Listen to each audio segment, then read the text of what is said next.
നമസ്കാരം. ഞാൻ ഒരു 50 വർഷത്തെ പരിചയമുള്ളൊരു ടാക്സി ഡ്രൈവറാണ്. KSRTCയിലും ഇലക്ട്രിസിറ്റി ബോർഡിലുമായി പെൻഷനായി നിൽക്കുന്നു. ഡ്രൈവറായിട്ട് തന്നെ ഇപ്പോഴും ഡ്രൈവറായിട്ട് ടാക്സി ചെയ്യുന്നു. എനിക്ക് ബഹുമാനപ്പെട്ട ട്രാൻസ്പോർട്ട് മന്ത്രി CP ജോൺ അവർകളോടുള്ളൊരു അഭ്യർത്ഥനയാണ്. ലൈസൻസ് പുതുക്കുന്നതുമായി ബന്ധപ്പെട്ടാണ്. ലൈസൻസ് പുതുക്കുക എന്ന് പറഞ്ഞാൽ ഞാൻ നോൺ ട്രാൻസ്പോർട്ടും ഉണ്ട്. നോൺ ട്രാൻസ്പോർട്ടിന് 5 വർഷവും കഴിഞ്ഞ് പുതുക്കണം, ട്രാൻസ്പോർട്ടിന് 3 വർഷവും കഴിഞ്ഞ് പുതുക്കണം.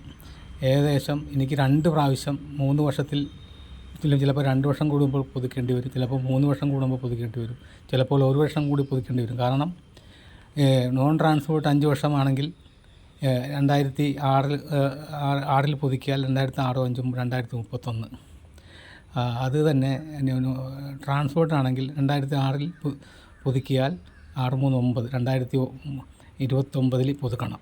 വീണ്ടും ഒരു പുതുക്കൽ വന്നു കഴിഞ്ഞാൽ 29 പുതുക്കിയത് വീണ്ടും 30 31 നോൺ ട്രാൻസ്പോർട്ടും പുതുക്കണം, 29 3 2032 ട്രാൻസ്പോർട്ടും പുതുക്കണം.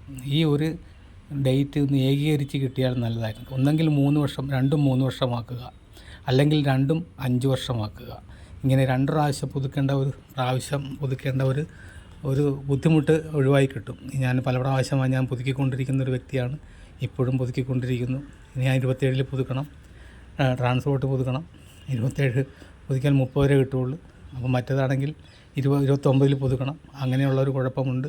അത് ബഹുമാനപ്പെട്ട മന്ത്രിയുടെ ശ്രദ്ധയിൽപ്പെടുത്തുന്നതിനാണ് ഞാൻ ഈ വീഡിയോ ചെയ്യുന്നത്. നമസ്കാരം, നന്ദി.